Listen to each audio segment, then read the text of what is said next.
miarabantsika rehetrarehetra tutoriel-ny rilolo-ko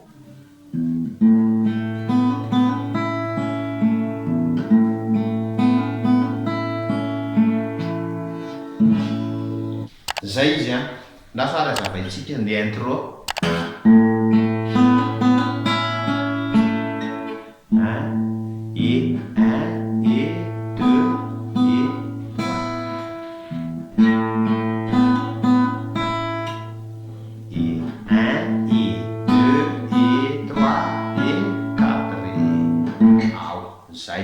jerevy tsara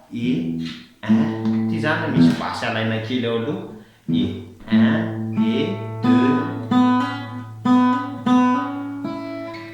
ny rythme atsika zany a 8 croche par mesure zay ny rythme atsika en général fa rehefa misy an'iny tsika manao izay rehefa tsika nampiasa an'iny ameronne iny dia lasa misy partie double croche kely eo saratako eo amin'io diagramme io a ny firafitra an'le mélodie atsika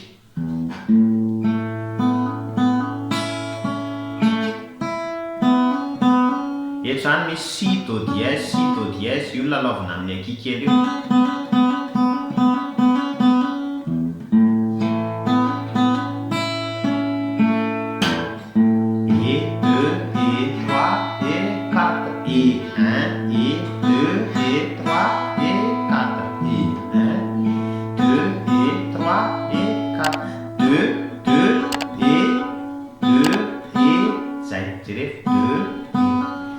rehefa mitendry a dia ny isa foana ataovy anatin'io saina io aloha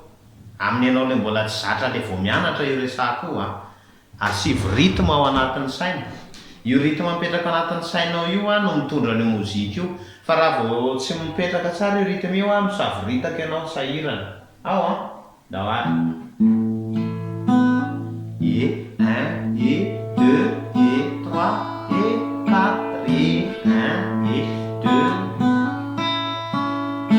mira amizay rehefa avy eo a simple be arpège 8 coups de doigt lavitry fo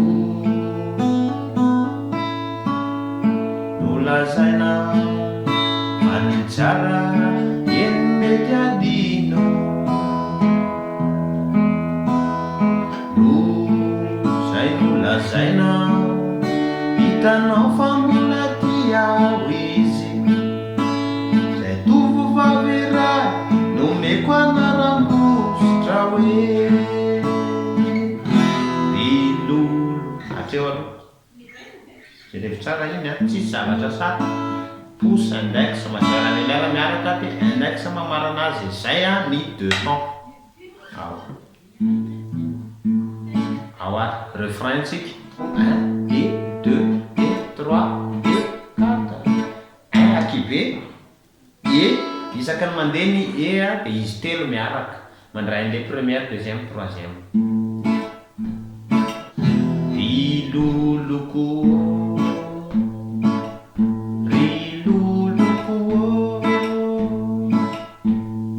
afaka ray volana dia iverina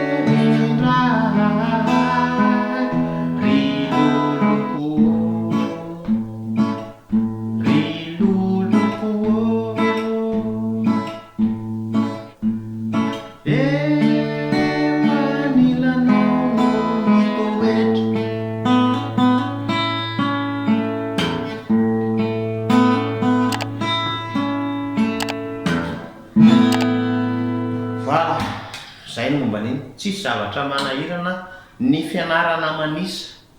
resaka temps a indrindra ho atsika débutant miaraka amina dia ohatran'izay a ny fomba fanaovana azy mirary sobobaka